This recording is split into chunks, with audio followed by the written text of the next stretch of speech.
जंगल, पेड़ों के पीछे छिपा अंधेरा और 3 लोगों की टूटी सांसें, आरव, अद्विका और रघु। नदी का बहाव उन्हें एक अनजान जंगल के हिस्से में ले आया था, जहां ठंड, थकान और डर तीनों बराबर हिस्से में मौजूद थे। रघु फिर से गिर पड़ा। उसके शरीर से लगातार खून बह रहा था। आरव ने उसे संभाला। रघु, होश में रहो, हम तुम्हें ऐसे नहीं छोड़ेंगे। अद्विका ने कांपते हाथों से रघु की बांह पकड़ी। रघु, तुम बोल क्यों नहीं रहे? हमें बताओ, अंकल क्या करने वाले थे? रघु की सांसें टूटी फूटी चल रही थीं। उसकी आवाज भारी और कमजोर थी। अद्विका, तुम्हारे अंकल तुम्हारे पापा का बिजनेस टेक ओवर करना चाहते थे। उनके पास कुछ ऐसे कागजात थे जो उन्हें रोक सकते थे, इसीलिए तुम्हारे पापा। उसने बोलते बोलते आंखें बंद कर ली। अद्विका ने गला दबाते हुए पूछा, इसलिए पापा की हत्या की गई? रघु ने आंखें खोलकर सिर हिलाया। हाँ, और तुम अब उनकी अगली रुकावट हो। यह सुनकर अद्विका की आंखों में दर्द भर आया। वह घुटनों पर बैठ गई, अपनी जगह पर जमी। पापा, आपने मुझे कभी नहीं बताया कि आप इतने बड़े खतरे में थे। आरव ने उसके कंधे पर हाथ रखा।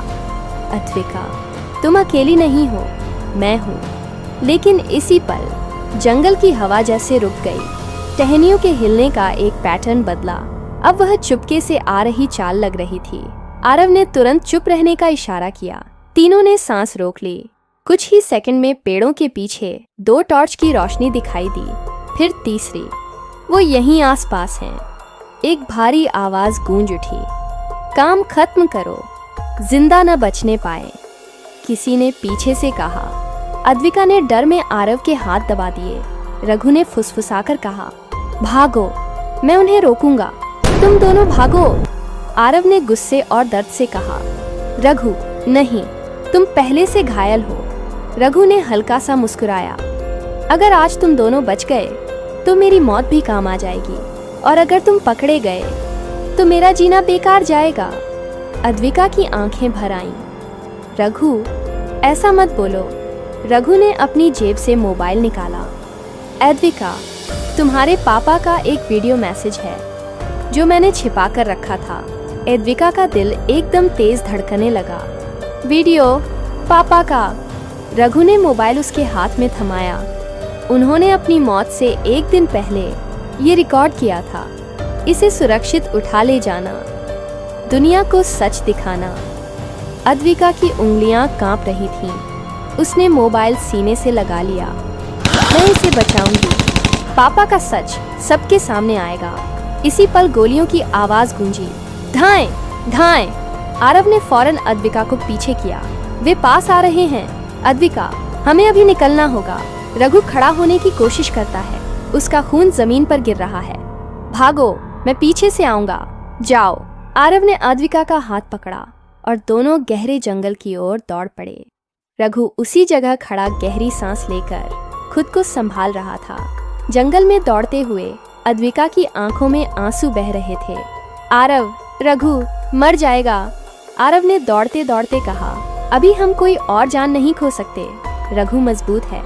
पीछे से गूंजती गोलियों की आवाजें यह साफ बता रही थीं कि रघु कुछ भी झेल रहा है, पर लड़ रहा है। फिर अचानक एक जोरदार धमाका। जंगल का एक हिस्सा जैसे रोशनी से चमक उठा। अद्विका रुक गई। आरव, ये क्या था? शायद ग्रेनेड या सिग्नल फ्लेयर। आरव की आवाज भी हिल रही थी। अद्विका रो पड़ी। अगर रघु नहीं रहा तो? आरव ने उसका चेहरा पकड़ा। अद्विका, रघु ने अपनी जान इसीलिए दांव पर लगाई कि हम रुके नहीं। हम रुक गए तो सब खत्म। अद्विका ने सिर हिलाते हुए अपने आंसू पोंछे और आगे बढ़ी। दोनों जंगल में और आगे चले, जहां पेड़ों के बीच एक पुराना टूटा हुआ लकड़ी का पुल दिखा। पुल आधा गिरा हुआ था। नीचे गहरी खाई और धुंध का समुद्र फैला था। आरव ने पुल देखा और बोला, ये पुल हमें पीछा छुड़ाने में मदद कर सकता है। शायद दूसरी तरफ कोई सुरक्षित रास्ता हो। अद्विका ने घबराकर पूछा, क्या ये पुल हमारा वजन सह पाएगा?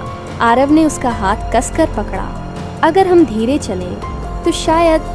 अचानक पीछे फिर से आवाज आई, तुम बच नहीं सकते। 5 हथियारबंद लोग पेड़ों के पीछे से निकलकर उन्हें देख रहे थे। अद्विका डर से कांप गई। आरव, वो आ गए। आरव ने बिना सोचे समझे उसका हाथ पकड़ा और पुल पर कदम रख दिया। पुल की लकड़ियां चरमराईं। ट्ररर, धीरे। अद्विका, धीरे। दोनों धीरे धीरे पुल पार कर रहे थे। हवा तेज हो रही थी। नीचे गहरी खाई थी। एक हथियारबंद आदमी चिल्लाया, गोलियां चलाओ, धाएं, धाएं। लकड़ियां टूटी, गोलियां इधर उधर टकराईं। अद्विका चीखी, आरव, पुल टूट रहा है। अचानक आरव का कदम फिसल गया। उसका पांव टूटी लकड़ी में फंस गया। अद्विका चिल्लाई, आरव। उसने उसे पकड़ा।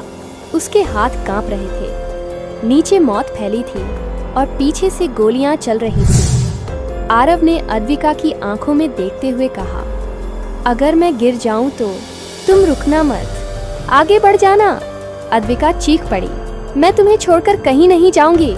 उसने पूरी ताकत से आरव को ऊपर खींचा, लेकिन पुल की सबसे बड़ी लकड़ी जोर से टूटी। पल्ला झूल गया। अब सिर्फ 2 रस्सियां थीं जो उन्हें पकड़े हुए थीं। नीचे खाई, ऊपर मौत, पीछे दुश्मन। अद्विका ने कांपते हुए कहा, आरव, हम गिरने वाले हैं। आरव ने उसका चेहरा अपने हाथों में लिया। जब तक मैं हूं, तुम नहीं गिरोगी। और तभी एक और गूंजदार आवाज, ढाएं। गोलियां रस्सी पर लगीं। रस्सी आधी कट गई। पुल हिल रहा था, झूल रहा था और उनके पैरों के नीचे से जमीन सरक रही थी। अद्विका डर से कांपते हुए बोली, आरव, अगर ये हमारा आखिरी पल हो तो बस इतना जान लो, मैं। और ठीक उसी वक्त रस्सी पूरी तरह टूट गई। दोनों हवा में गिरने लगे। एक चीख, आरव।